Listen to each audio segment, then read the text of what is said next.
Alright, my timer says it is time to stream. Just a quick check. Audio capture's working. Elgato capture's working.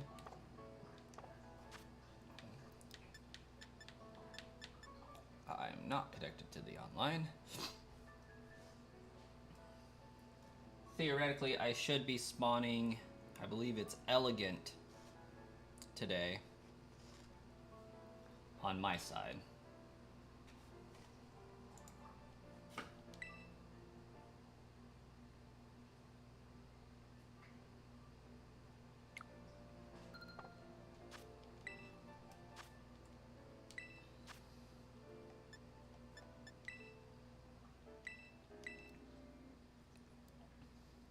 I did manage to get a Spupa, but I still do need fancy Vivillion.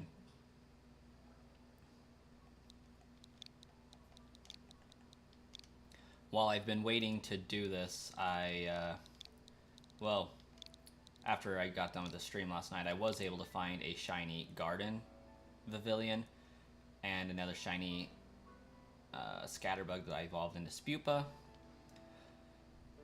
I'm surprised that I was unable to find whatever that spider bug is, Tarantula or whatever. There's 6 viewers in chat. I don't know as any of them are planning on joining, since nobody has responded affirmatively that they would like to. So I would say go ahead and start it.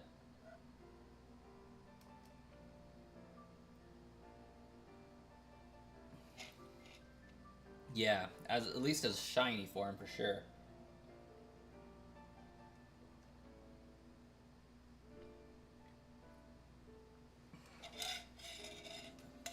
I think this stream will end up being about an hour, maybe 2 if we're lucky, but we just got back from a trip 30 miles to go and get some cheaper diapers.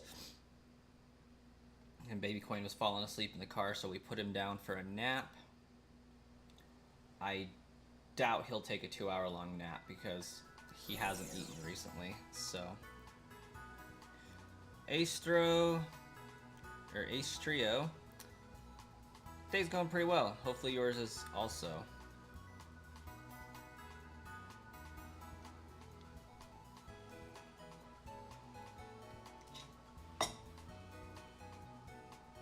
Never mind. Oh,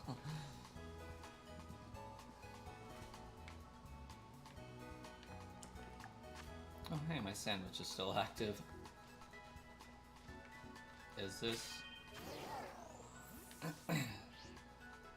It is an appropriate spot for a sandwich. I love it.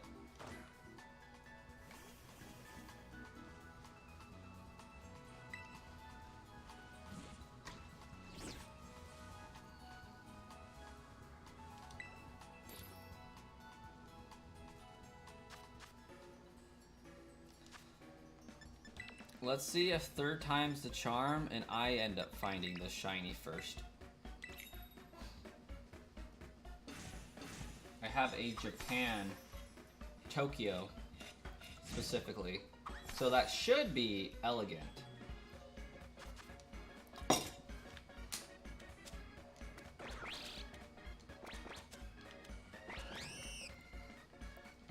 salty butter tomato sandwich, love it.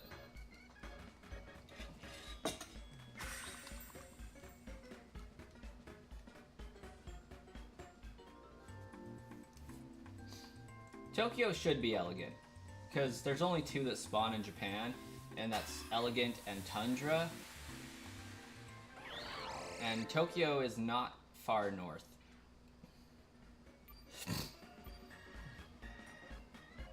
Well, Astrio, as I have 15 modded switches behind me, what I did was I sent my save file over to one of my modded switches, extracted it, took it to PK Hex, added all of the items that I could ever want, and then I put it back into my Switch and transferred it over to my OLED. It's pretty genius, really. Because, like, I'm a shiny hunter, but I'm not an Herba Mystica collector. And basically what I plan to do with this game is abuse the heck out of shiny hunting as much as I possibly can, because there's 600 Pokemon in this game. Probably about 150 of them are, or sorry, 550 of them are shiny huntable to some degree. And that's like over half of the Pokedex super easily obtainable. So I decided that I was going to fill in as much of my shiny dex as I possibly can so I can get it down to where I just need to shiny hunt legendaries. Oh, yep, elegant it is.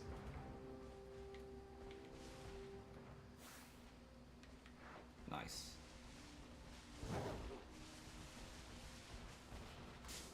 Tokyo definitely isn't in Hokkaido.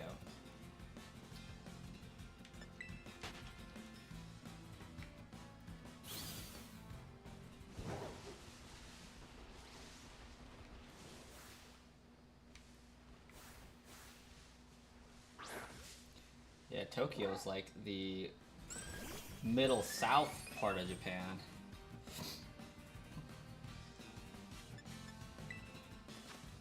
Now, because there isn't a better type of ball, gotta go with Master Ball, because that's like, why is Master Ball the only purple ball we have? We should really have a ball that has like primary, like its primary color be one of every color. I don't know if I explained that correctly, but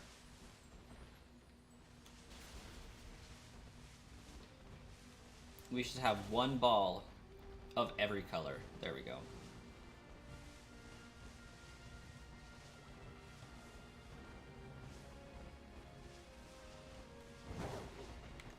Then again, for some weird reason, Pokemon Company keeps putting shinies in the game, but like they actually detest shiny hunters.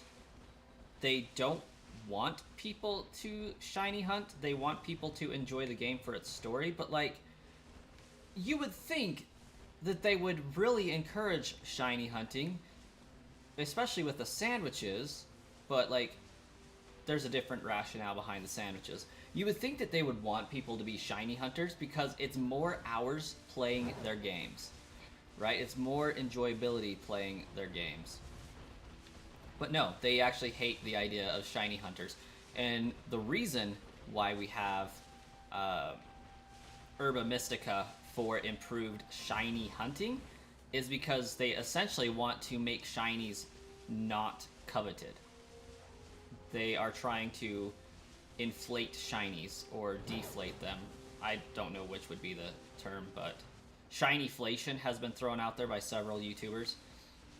Basically making shinies so available that they lose their shine, essentially.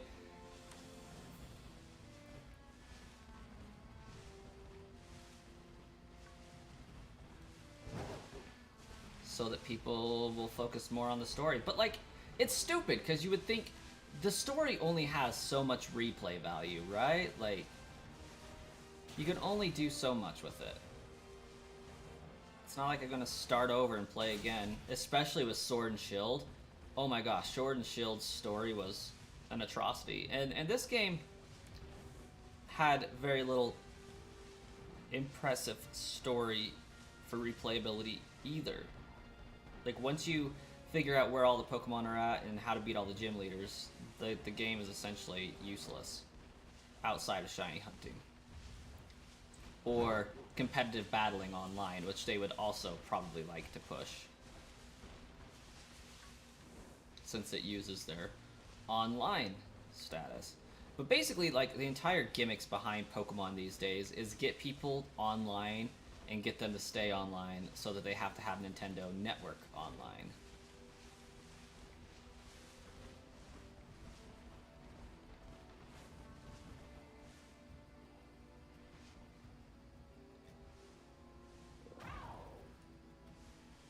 Oh yeah, and like, I would be happy if Pokemon went to a 3-year development cycle.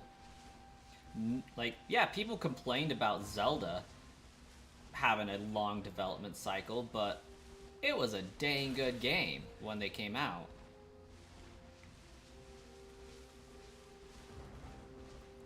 Like, I can't think of a single Zelda game that really had to have patches to not make the game to make the game playable.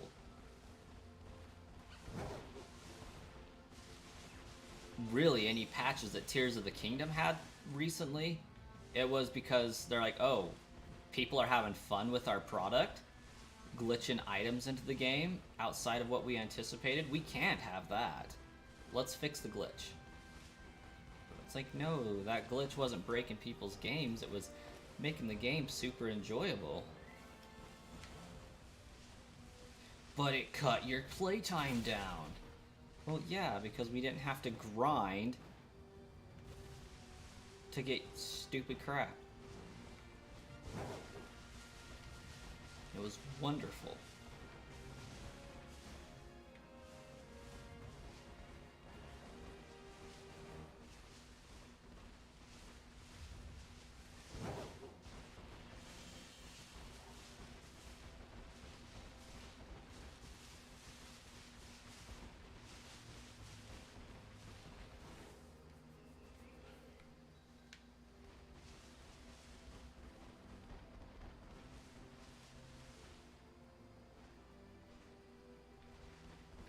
Oh yeah.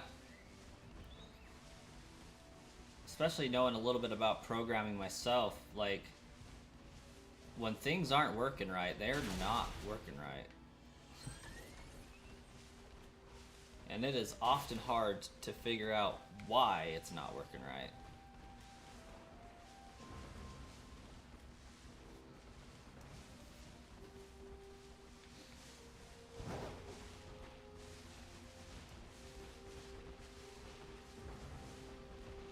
And a lot of games are developed in an engine, which most of the time uses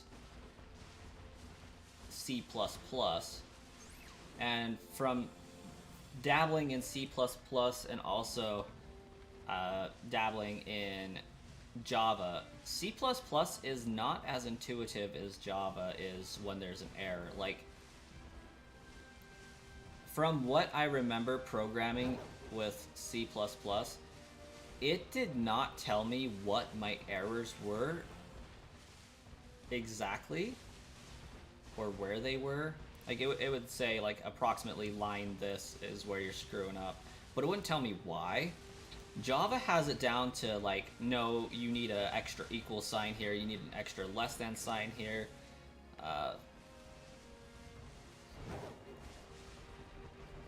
You're missing a semicolon here. Your bracket's in the wrong place here. Like, it tells you exactly what's going wrong with your code. As far as typos and syntax. But once you get the syntax out of the way for telling it, or for how to tell it what to do, then you gotta debug and figure out, okay, why isn't this program behaving the way we anticipated it? And then develop the code to fix that.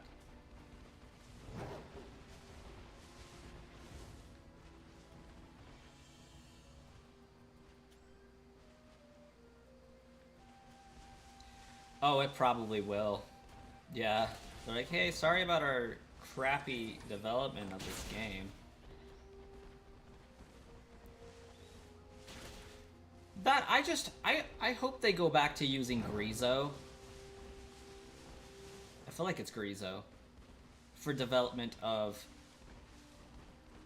remakes. Because ICLA just was terrible. Like, and I know ICLA should be cut some slack because they did work with Nintendo on it. So, like, Nintendo approved everything about BDSP at some juncture. But, like, hot dang, no. BDSP was a dumpster heap. Mainly because they shiny locked Manaphy, but it also had its other issues.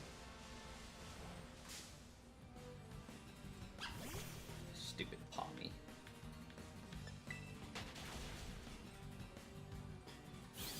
It's never good when a game company has to apologize for a game it put out.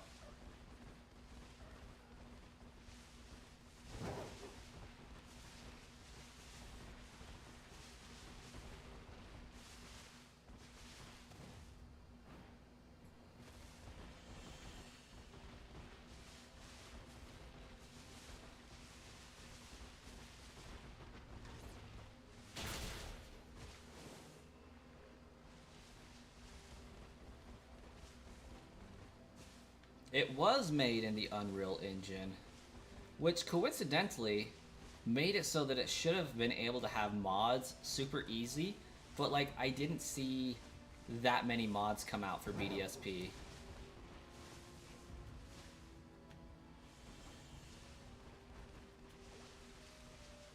I think it might have been Unity. Unity sounds more correct.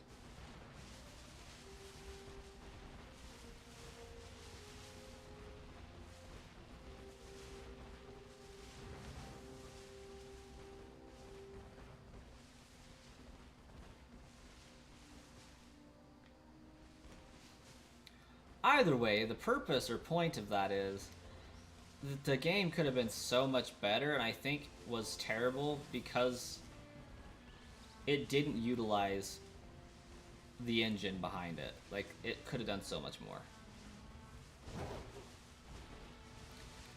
Both Unreal and Unity are very powerful like engines to run games in.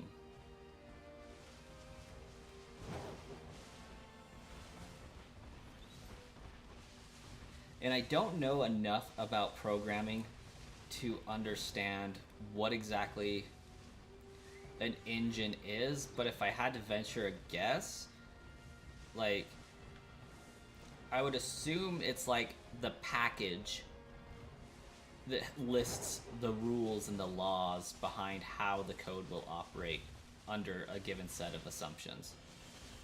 Like, for example, Breath of the Wild. They had to develop an entirely new engine to run Breath of the Wild in for the physics calculations. Climbing, running, all like throwing the weapons, shooting the bows, having them have an arc distance, all that stuff. Like, it had to take physics into account and not just shoot in straight lines and stuff like that.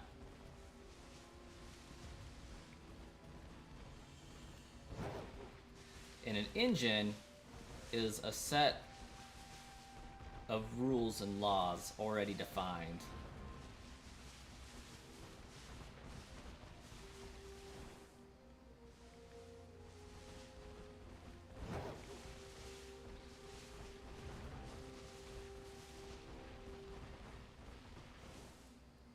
Security Breach was made in Unreal.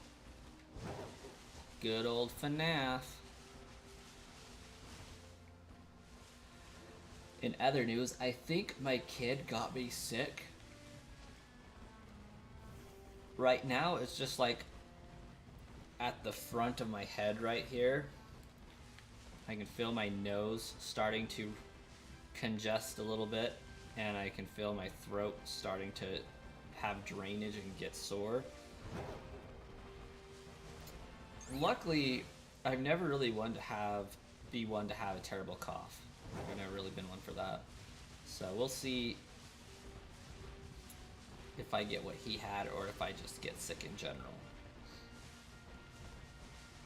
But yeah, there's only so many times your kid can cough in your face before you get sick.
Evidently, you already have a shiny Elegant as well. That's cool.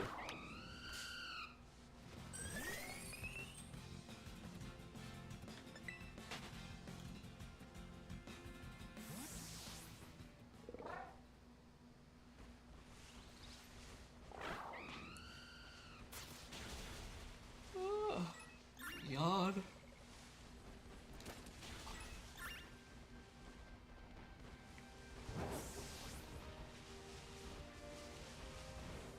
Austin, hello.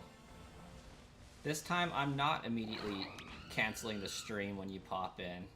I'll actually be here for a while. I apologize for that the other day.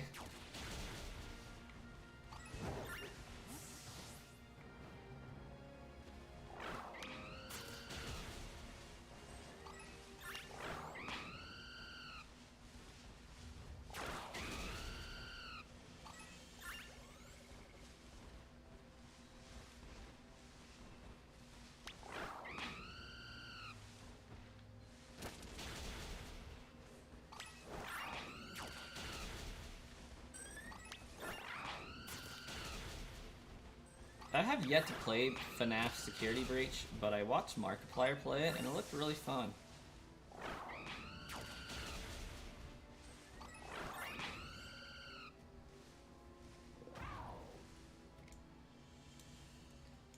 Is the Source engine? Source is a pretty good engine. And partly because we can animate inside of that engine itself.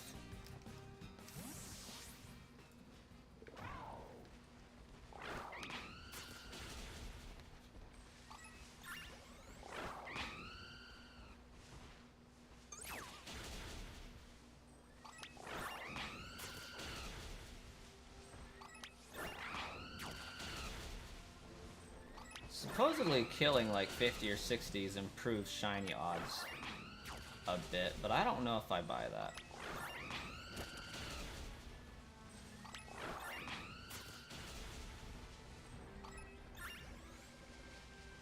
And I don't think auto battling counts, but maybe it does.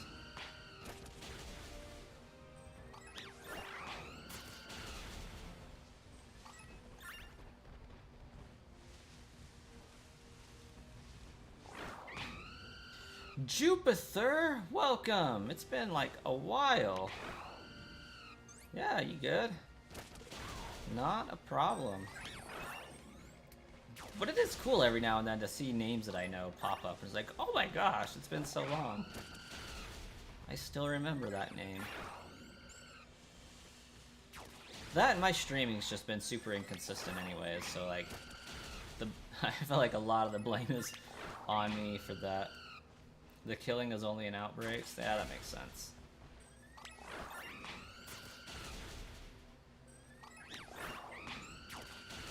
You were moving to your home state of Kansas. Oh, that's good.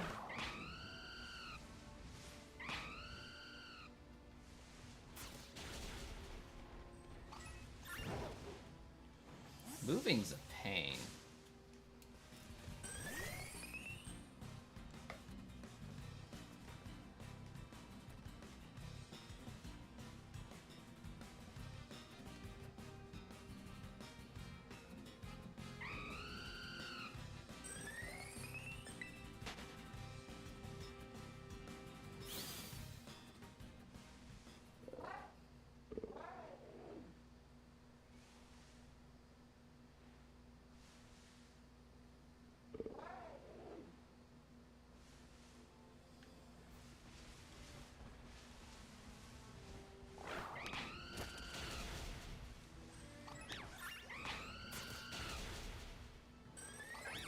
Opinions on the DLC. For the most part, like, I thought the DLC was great.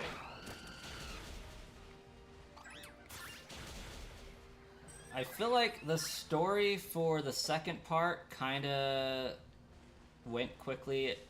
Then again, I think the story for the first part kinda went quickly as well. So, like, here's my thing. When I think of DLC for a game, And this is probably because this is the first kind of DLC I really participated in or bought. But when I think about DLC for a game and what it should be, I think of Operation Anchorage for Fallout 3. It was a standalone mission. It took like 6 hours to complete. You know, it had a series of quests that you had to do, and it was very detailed. So that's kind of the standard that I hold my thing to. Or Skyrim, you know, there's the Hearth Fire add-on, there's, you know, the Dawnguard add-on. It's things that can be done in tandem with the rest of your gameplay. And I did find out that if you start a new save file and have the DLC, you do get to have the Pokemon down leveled to your level. So that's really cool. So that they did that same thing with like Sword and Shield.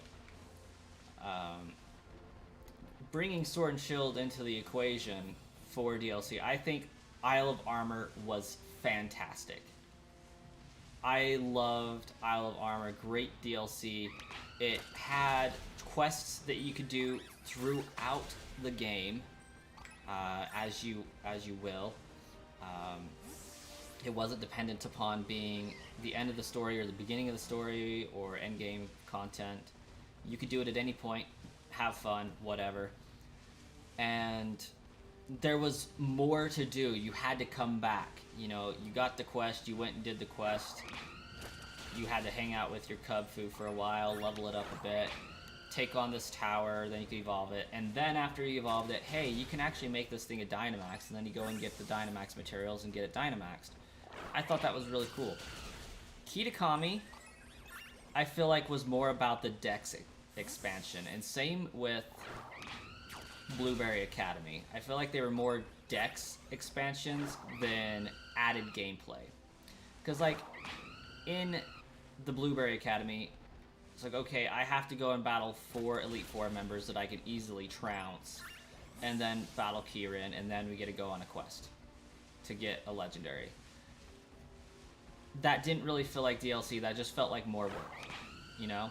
Like, the Pokemon became the shining crown for that DLC. Kitakami, however, was great. Kitakami had, you know, tasks that you did throughout, collecting the Pokedex, you know, you could do it all in one spurt, but it was lengthy enough that it wasn't just go here, battle this person, go here, battle that person, go here, battle that person. It was discovery, there was lore to unlock, dialogue to read that actually impacted how you viewed things, legendary Pokemon to go capture. I think it was done really, really well. But Blueberry Academy seemed more about, okay, we can finally go out and catch our starter Pokemon in the wild. Like that, it's only there for the DLC, or for the Dex expansions. So like I think overall, to summarize, overall the DLC is great. But it does feel more like it's just for the Dex.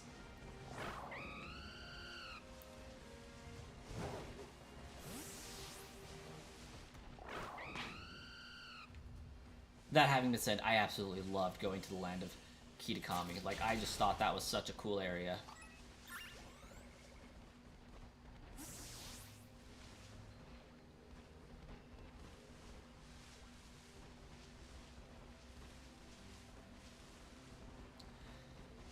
Back to Sword and Shield, I really did not like the Crown Tundra that much, because, again, it felt more like, okay, here's an excuse to give you legendaries that you don't have access to on the Switch regularly. And that was great, because, again, you didn't have access to them any other way. And to be fair, there were a series of quests to go on and do, so it's still good. Don't get me wrong, I just thought that the Dynamax raid adventures was super stupid. And that's what I remember most about the Crown Tundra DLC is just, okay, now we get to go on more of the same raids. You know, they're just longer and more convoluted. But finding the Reggies, that was fun. Tracking down the Galar birds, that was fun. Doing the Swords of Justice, that was okay. I love the more open world aspect of that part, but it seemed more of a reason to give us Dynamax adventure raids than focusing on that.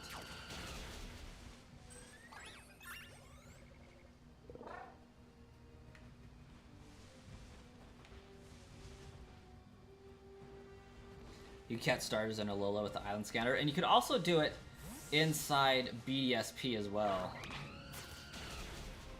I definitely prefer Dynamax raid adventures, but that's because I am not a Gen 7 fan in the slightest. I think Gen 7 was like the literal worst.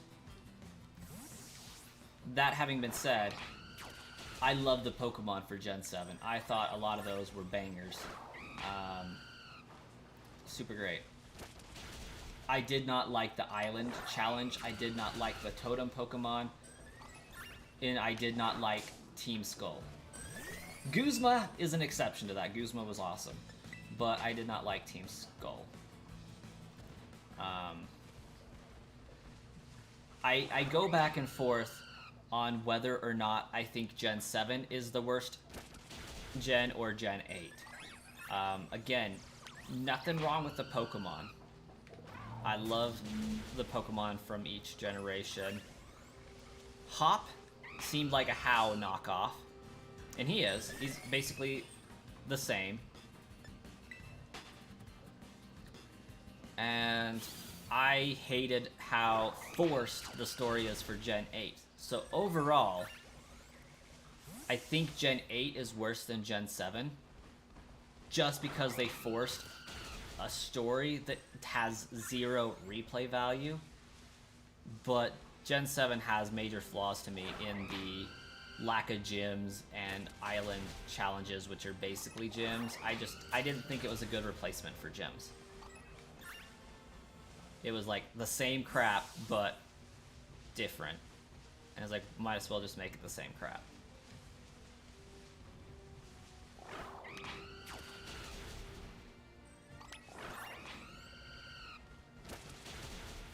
But yeah, I hated Ultra Wormholes. The reason why I don't like Gen 7, I think ultimately comes down to I lived in Texas without internet for 2 years, somewhere around that time frame. Gen 7 came out. Pokemon Sun and Moon came out. So I got back home, had money again, was able to buy said games. I played part of Pokemon Moon and Sun, okay? And I'm used to playing the games, you know, Ruby, Sapphire, same story, basically. I'm used to playing the game twice. One for each copy, so that I can get all the Virgin exclusives, all that. I got to about what would be the equivalent of the 6th gym in any other generation, and they released Ultra Sun and Ultra Moon. So I stopped playing Sun and Moon, got Ultra Sun and Ultra Moon, and was very, very, extremely disappointed that it was the exact same game, almost verbatim. Very insignificant changes. And it was more that I just played the same game 2 more times just for the added extra at the very end of the game to go into Ultra Wormholes. So I spent $60 for DLC because I bought it twice. You know, it would have been $35 regularly. But just for DLC that didn't add anything to the story, that was just, oh, I can go into Ultra Wormholes and maybe Shiny Hunt Legendaries that I already have because I own every other Pokemon game to date on this console and can just transfer them over. I thought it was really poorly done and extremely dishonestly marketed. They presented it like it was going to be more of a black to white to scenario, where you're 3 years in the future, it is a different game. But no, it was the exact same game with ultra wormholes at the end.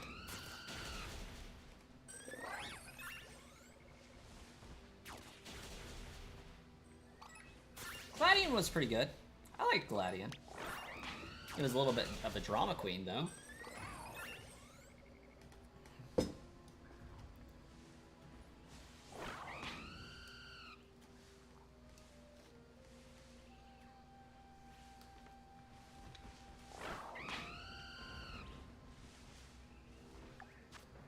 I was just noticing that. I saw some things spawning where they ought not to be spawning in.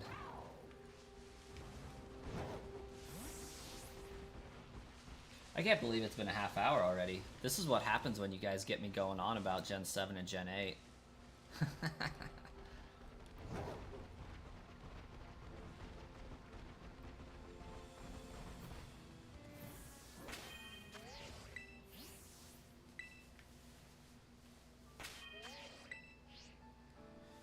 So close to people.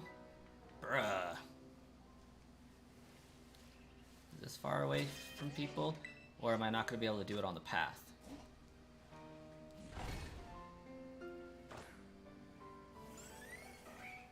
Exactly, Jupiter. I 100% agree. They should have had more in line with Gen 5. You know, it's been 5 years since, you know, they were there. The story's changed slightly. The league's set in stone, you know?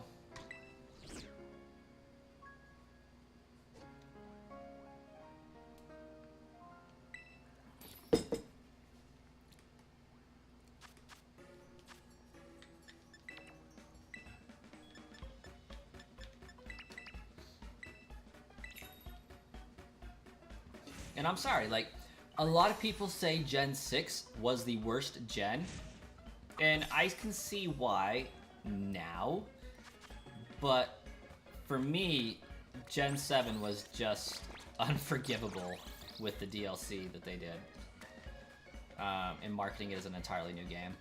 That having said, Gen 6 does have its obvious flaws. I loved every single one of the Pokemon in Gen 6. I thought those were bangers. They didn't add a lot to the Pokedex, so it loses points for that. The area overall was pretty stale, from what I understand, and the story progression was pretty bad. I didn't really like Team Flare, but overall I thought Gen 6 was a great idea. I loved the introduction of Megas, and it focused more on, you know, exploring what Megas could be in different aspects, so I give it some forgiveness for that. But what really seals the deal for me for Gen 6 being better than Gen 7 and 8 is the Gen 6 also had a remake of my favorite region. It had Alpha Sapphire and Omega Ruby, so like,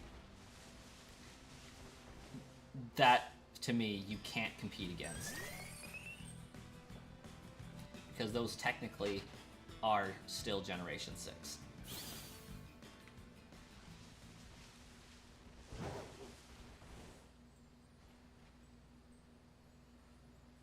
Yeah, Gen 6 was left unfinished, and that probably is why the story feels unfinished. It was going to be a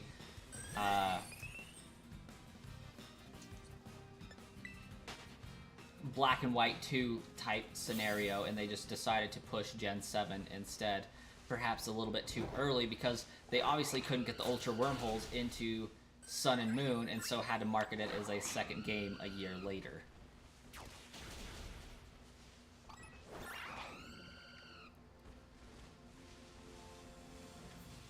Which does make me wonder what would have been different about Gen 6. I would suspect that there would be some sort of thing with Zygarde, obviously. More of a focus on that, kind of how the Black and White 2 focuses more on Kyurem.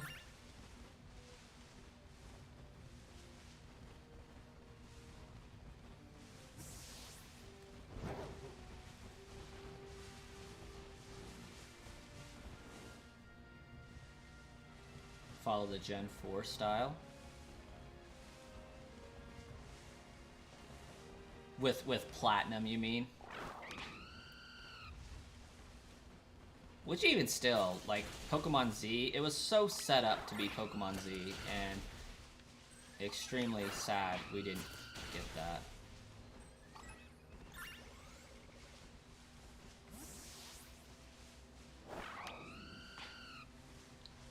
Though it does make me wonder why they decided to go away from a third release at Gen 5, you know? No more Diamond, Pearl, Platinum, Ruby, Gold, or Gold, Silver, Crystal, Ruby, Emerald, Sapphire, all that. Red, blue, and yellow. Maybe it's because, like, even with the special edition of the game, you still couldn't get all of the Pokemon, so they decided just, you know, you're gonna be missing some, just do 2.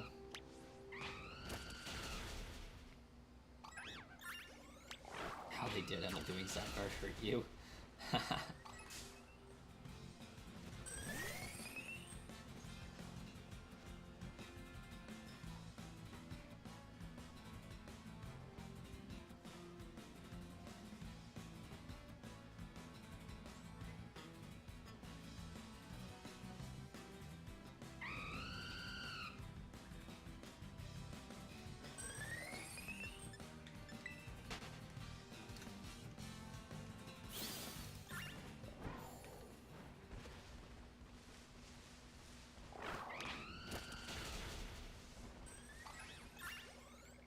Oh, yeah.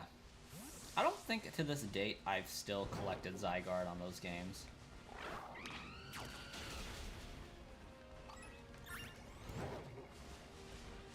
I think in Gen 6 I just caught Zygarde and called it good.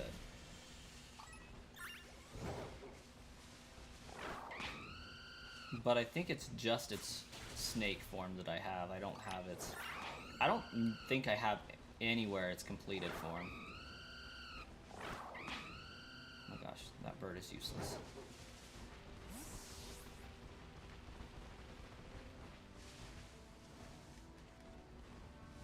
It's not worth it. I thought about doing it in Pokemon Go, but also, again, I don't think it's worth it. No, what I really need to do is I need to sit down and get my shiny Mew, my shiny Deoxys, my shiny Jirachi, and my shiny Manaphy before home, or before bank is no longer a thing.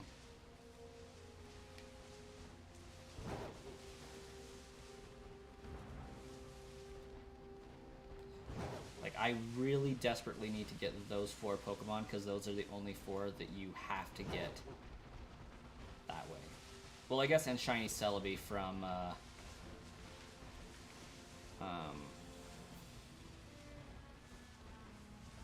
whatever it is. The Virtual Console. But I don't need to rely on that.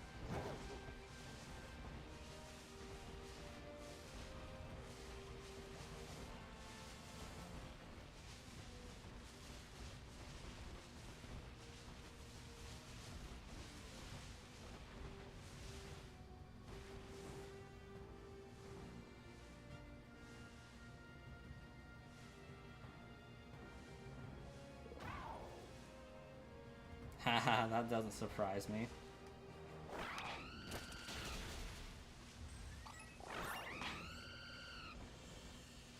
Exclusive moves for Pokemon that doesn't exist yet.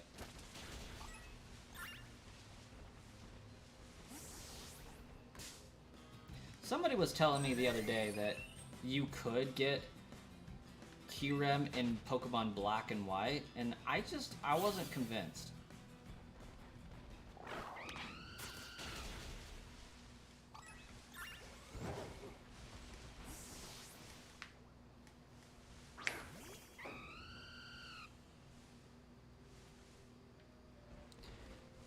Yeah, I feel that, Jupiter. Like, one thing's for certain, they definitely can't discontinue Bank until all Pokemon are available on a Switch title. At that point, they can. And they will. Because they're not going to allow it forever. In fact, I do believe they want to get away from it because it's so easy to generate hacked Pokemon using that loophole. Whereas if they're on the Switch, you can only hack what's available on the Switch successfully. So I think part of it is going to be limiting what can be hacked and what can't. And they will eventually get rid of Pokemon Bank, but they have no plans to do so yet. And until we get Furfrou and like 11 other Pokemon that are primarily from Generation 5, they won't do it. But I suspect when Generation 5 releases, they'll give us a year, and then they'll discontinue Bank. But I really need to do it while I still have the access to, and I think coming up in June, we will be having another baby, and while I won't have, free time coming out the years, I will have a significant chunk of free time to work on shiny hunting Jirachi, and I am going to do the RNG manipulation methods just to make sure I get all those Pokemon. Like, I have my Pokemon Emerald save file saved so that I can do Deoxys and Mew relatively easily. And it's a Japanese one, of course. And I have Ruby and Sapphire ready to go to hunt Jirachi, and I'm just going to manipulate my save files.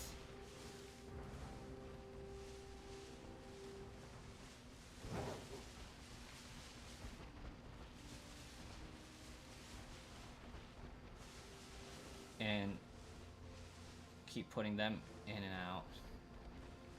Alright, Ooh, found a shiny one. Hey, Shark Lord. I found a shiny one. You have this one, right?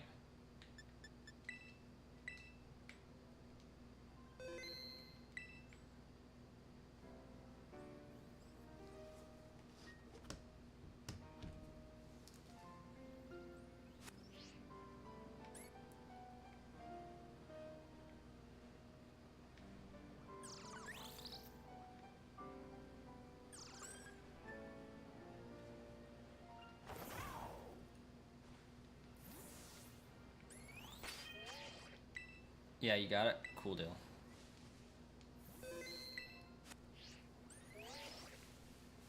You gonna catch a save there? Just in case, or?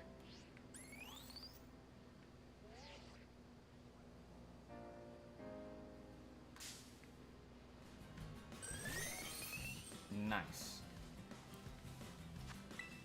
I mean, this one's not gonna take long to catch because it's gonna be popped in a Master Ball because that looks the best. Jupiter, you have a great day. Have a good day at work. And may you find many shinies. Thank you. Thank you. Well, epic.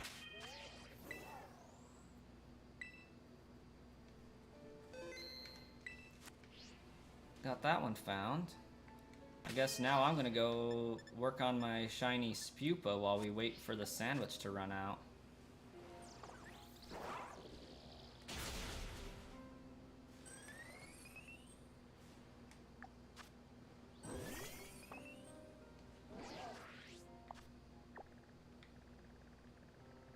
Because I'm going to be no help on the Sandstorm version.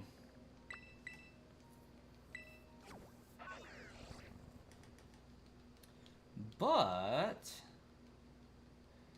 I can search my iPad for another kind of whatever it's called. Postcard.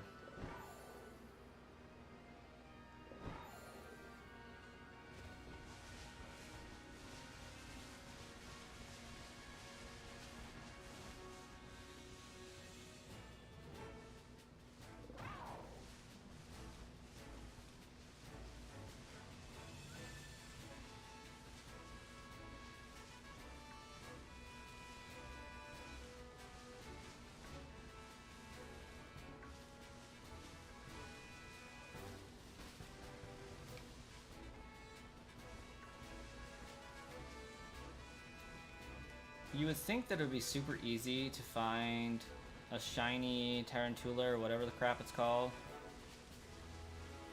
Spidops evolution pre-evo. Because it's got a giant red ball of yarn, but no.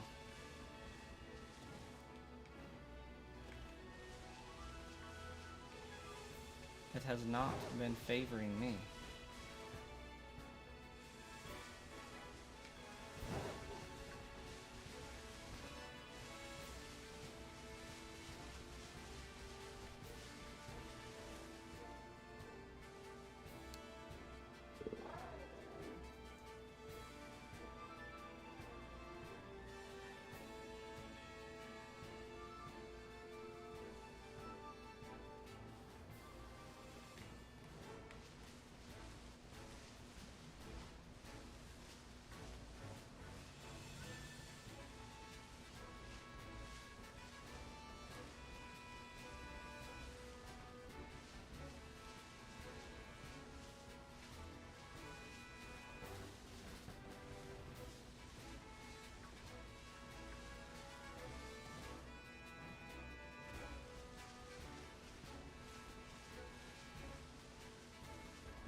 Oh, dang it.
Those little scatterbugs are pretty difficult to see in the grass.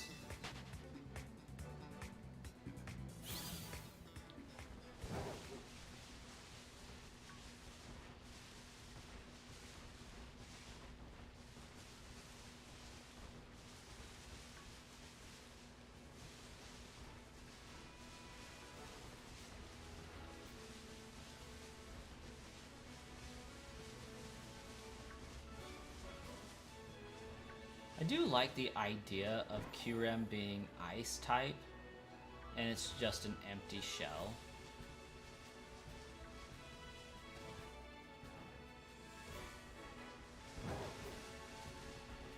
It's like negative energy.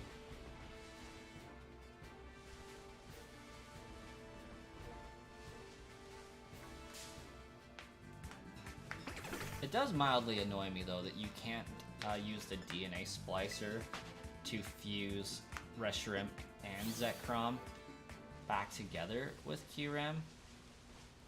I mean, at that point it would probably just be way too strong, but I feel like that would be perfect for a Legends Arceus style game.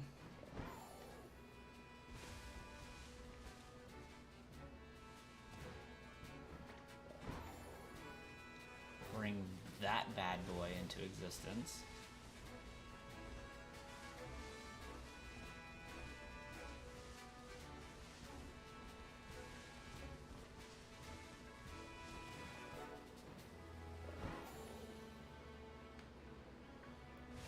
It would be interesting, though, like, to get more regarding the Ultra Wormhole Beasts. Like, I am convinced, and you cannot tell me otherwise, that Eternatus is just an Ultra Beast. That's why it's got weird powers and it's so powerful. I would not be surprised to see if the original dragon of Kyurem, Reshiram, and Zekrom was on the same level as Eternatus or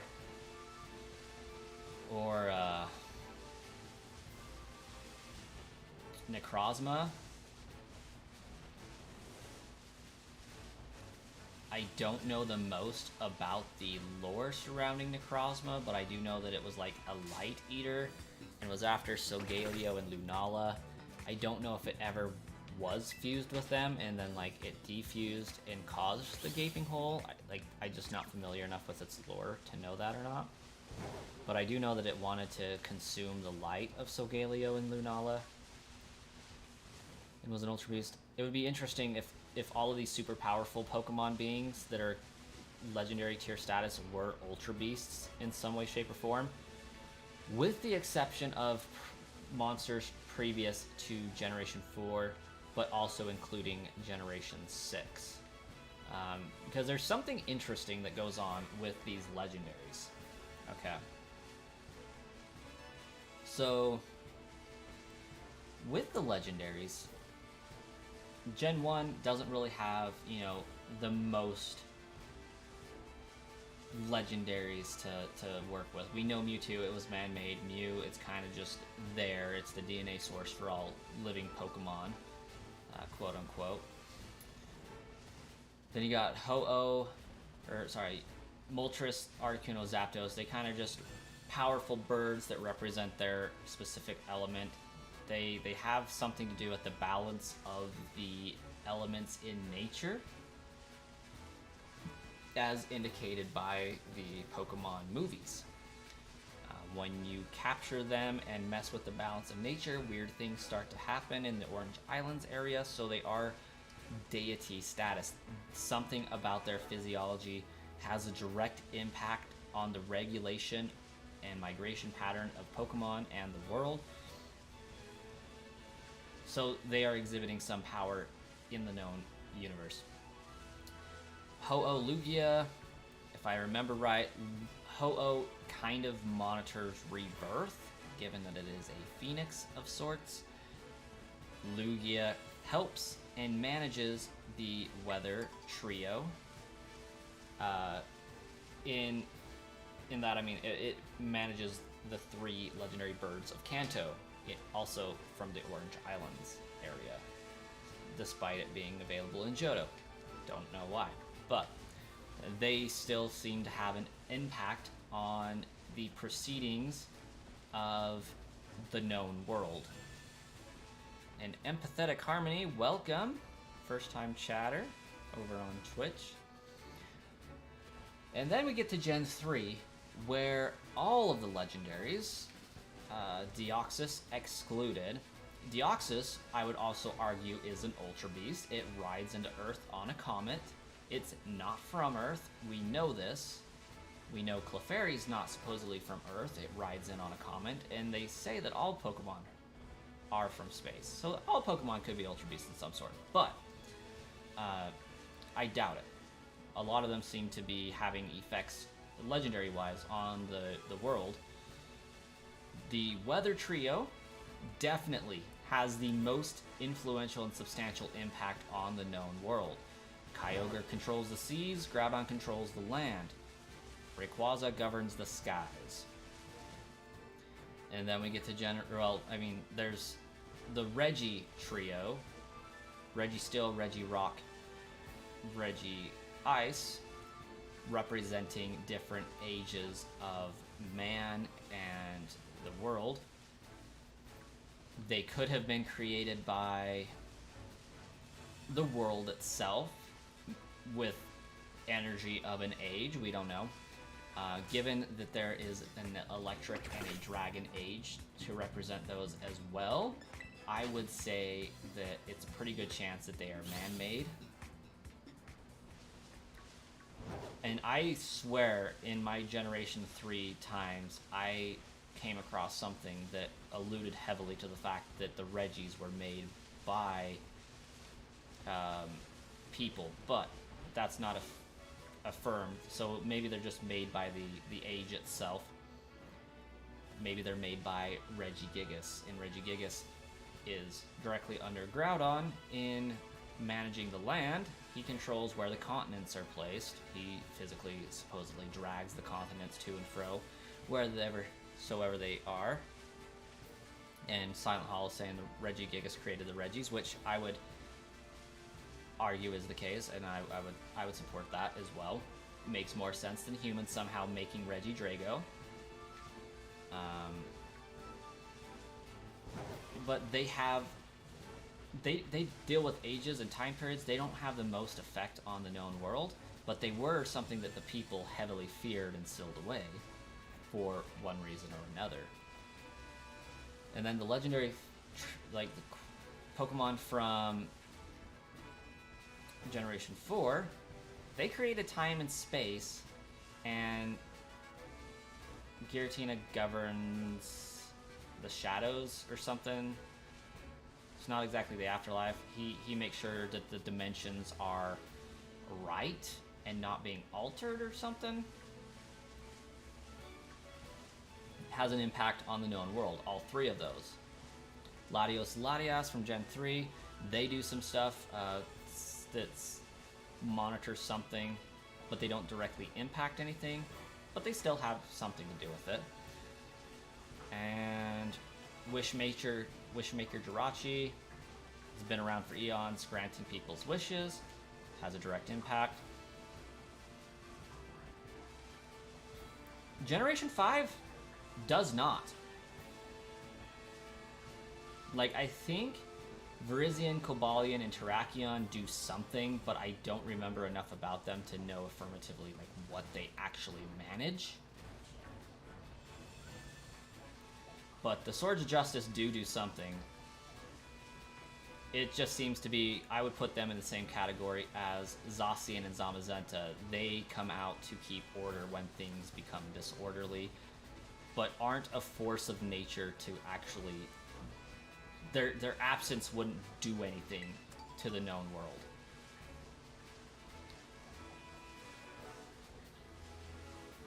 Oh, thanks, Empathetic Harmony.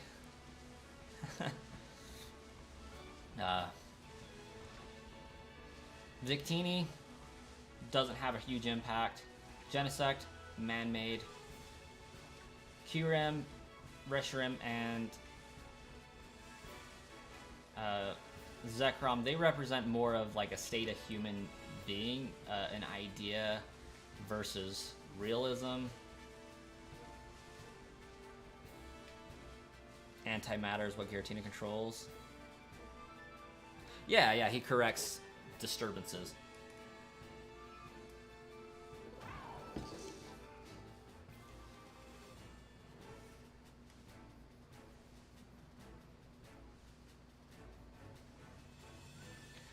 So, moving to Generation 6, and it is hard to keep into account like all of the mythicals and stuff that are there, but... Well, I guess, sorry, I forgot a few in Generation 4. Cresselia and Darkrai. No effect on the world, but effect on people. So I would put them with the Generation 5 legendaries. More order balance related than the nature and world. But Heatran manages volcanoes. I would assume that he is with Groudon and Regigigas. Making sure that, volcanoes are doing what they're supposed to be doing. Probably same with Volcanion, really. Did I miss any? I probably did. Manaphy and Fione, they kind of govern the ocean under Kyogre. Then we get to Generation 6. There's that trio, you know, life, destruction, and what the heck does Zygarde do? Darkrai literally destroys the world of Mystery Dungeon. Yeah, but in like the main games, he seems to be more of just a force that gives people nightmares. I mean, he is a mythical, but like, he doesn't really do much. But I don't know what other powers he has outside of the canon games. I mean, not to say that those games aren't, but I mean, I haven't played them. I don't know what exactly he does there. I just know what he does in the mainline games, and it appears to be just nightmares. And in the movies, I haven't seen the Darkrai movies yet, I'm going to be honest.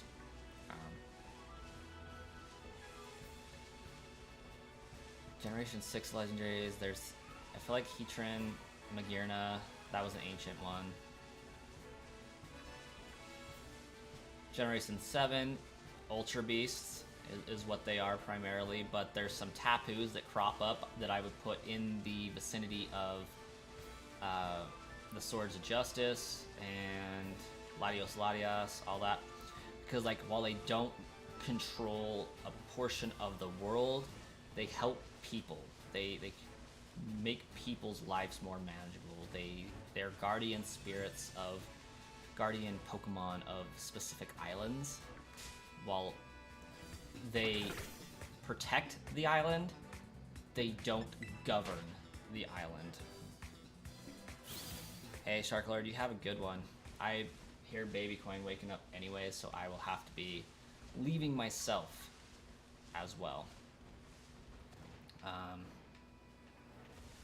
Generation 8, I would argue that, like I said, Eternatus is an Ultra Beast, and Zacian and Zamazenta are more in line with the Swords of Justice. They protect people and fight off threats.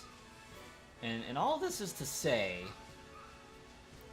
that there's some legendaries that have a direct impact on the world and some that just have impact on people. Like, and I feel like the legendaries that govern the world are on a higher, better tier than the protectors of the people. And it should stay that way. I was going to make a much bigger point, but I don't have real time to dive into it at the moment, but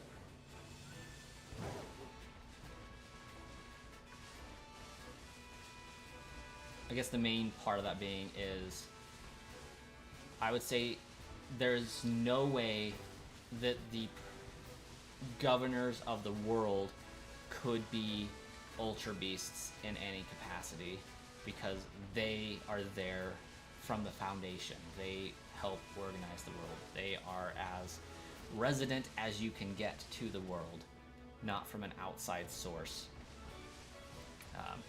The ones that have control over people and like help manage people's lives, I would say for the most part aren't Ultra Beasts, but have worked and grown and lived alongside people for a long time, but could have been at some point in the distant past.